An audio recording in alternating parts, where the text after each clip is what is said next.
What is chicken masala? Chicken masala is a simple dish of boneless chicken that's been pounded thin, breaded, and sautéed, served with a masala wine sauce. It's a classic of Italian-American cuisine that was incredibly popular in the US. A lot of the flavor comes from Marsala, which is a dry fortified wine similar to sherry, made in Sicily. The key to any good cooking is using good ingredients. As such, we recommend skipping the cheap cooking wines labeled Marsala that you're likely to find near the vinegar section of a grocery store, and heading to a wine shop instead to pick up an affordable bottle. Is Marsala wine alcoholic?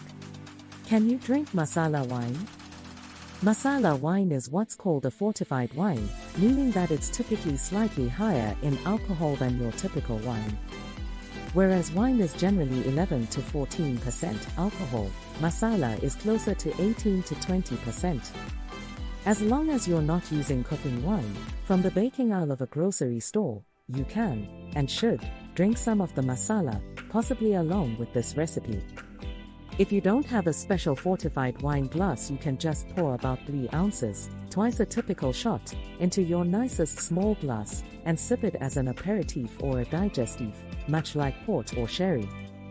The wine will keep 4 to 6 months after you open it, and a small glass tastes great with the meal, as an after-dinner sipper on its own. What's a good alternative to Marsala wine? If you're looking to avoid consuming alcohol, you may not need to worry about cooking with it.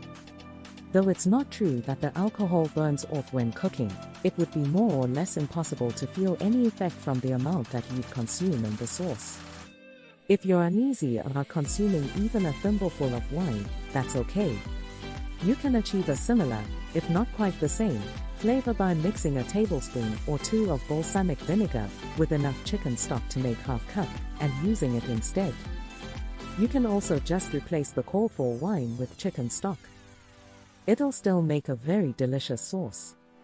If you're simply not looking to buy yet another bottle, you can use any fortified wine, sherry, Madeira, sweet vermouth. You can even try subbing in bourbon or whiskey. These will all definitely affect the taste, but this is generally a forgiving recipe. And heck, it's fun to experiment.